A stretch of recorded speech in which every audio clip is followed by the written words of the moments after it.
குடிங்க குடிங்க.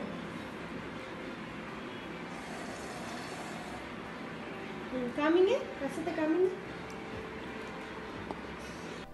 Hello dears, welcome to Kirthi's kitchen.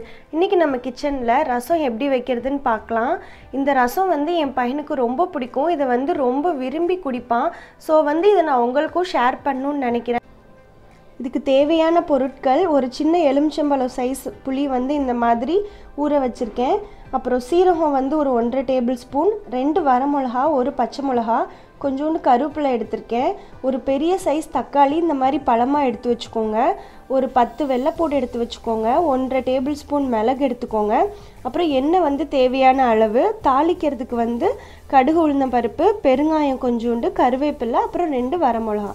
சரி வாங்க இப்போ எப்படி ரசம் செய்கிறது அப்படின்னு சொல்லிட்டு பார்க்கலாம். இந்த புளியை இந்த மாதிரி கரைச்சிட்டேன். இப்போ அதில் வந்து தக்காளியை சேர்த்து நல்லா தக்காளியை வந்து உள்ளே புழிஞ்சு விட்டுருங்க. கையிலையே புழிஞ்சு விட்டுருங்க. கையில் புழிஞ்சாதான் நல்லா டேஸ்ட்டாக இருக்கும். ஸோ தக்காளி வந்து இந்த மாதிரி நல்லா கரைச்சாச்சு. இப்போ வந்து நம்ம மிக்ஸி ஜாரில் இதெல்லாம் போட்டு அரைச்சிடலாம். சீரகம், பச்சை மிளகா, கருவேப்பிலை, வெள்ளைப்பூடு, மிளகு. ரொம்ப நைஸாக அரைச்சிடாமல் ஒரு மாதிரி கொரன்னு அரைக்கணும். இப்போ வந்து நம்ம இந்த பேஸ்ட் வந்து அரைச்சிட்டோம். இதுக்கு வந்து நீங்கள் தண்ணி ஊற்றி அரைக்கும் போது இந்த புளி தண்ணியவே கொஞ்சம் லைட்டாக ஊற்றி இந்த பதத்துக்கு வந்து நீங்கள் அரைச்சிக்கோங்க. இப்போ இந்த பேஸ்ட்டை வந்து நீங்கள் ரசத்தில் சேர்த்துட்டு இதுக்கு தேவையான அளவு தண்ணி ஊற்றிடுங்க.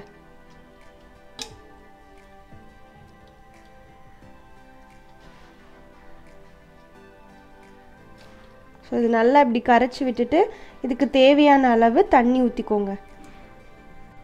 இப்போ இதுக்கு தேவையான அளவு ஒரு பெரிய டம்ளர் தண்ணி எடுத்து இப்படி நான் ஊற்றிக்கிறேன். ஊற்றிட்டு கொஞ்சோண்டு மஞ்சத்தூளும் தேவையான அளவு உப்பும் போட்டு நல்லா கரைச்சிருங்க இதை. இப்போ வந்து நம்ம தாளித்து இந்த ரசத்தை வந்து நம்ம அதில் ஊற்றிடலாம். ஸோ இப்போ எண்ணெய் ஊற்றிட்டு கொஞ்சமாக எண்ணெய் ஊற்றுங்க. எண்ணெய் ஹீட் ஆனோடனே கடுகு, உளுந்தம் பருப்பு,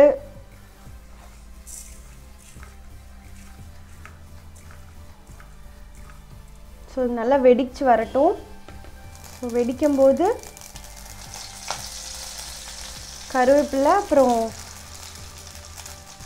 மிளகா வத்தல் போட்டுட்டு கடைசியாக பெருங்காயத்தை சேர்த்துட்டு ஸ்டவ்வை கொஞ்சம் குறைச்சி வச்சுட்டு நீங்கள் ரசத்தை அப்படியே இதில் ஊற்றிடலாம்.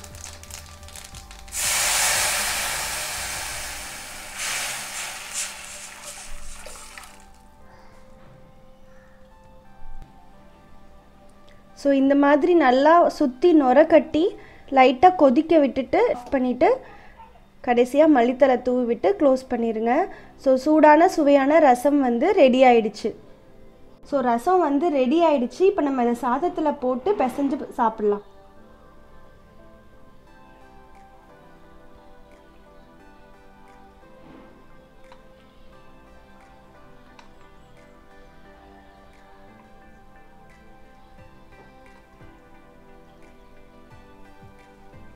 ஸோ இது வந்து சாப்பிட்றதுக்கு நல்ல டேஸ்ட்டாக இருக்கும். என் குழந்தைக்கு வந்து இந்த ரசம் ரொம்ப பிடிக்கும். நீங்களும் உங்கள் வீட்டில் இருக்க குழந்தைங்களுக்கு வந்து இதை ட்ரை பண்ணி பாருங்கள். ட்ரை பண்ணி பார்த்துட்டு எப்படி இருக்குன்னு சொல்லி கமெண்ட் பண்ணுங்கள்.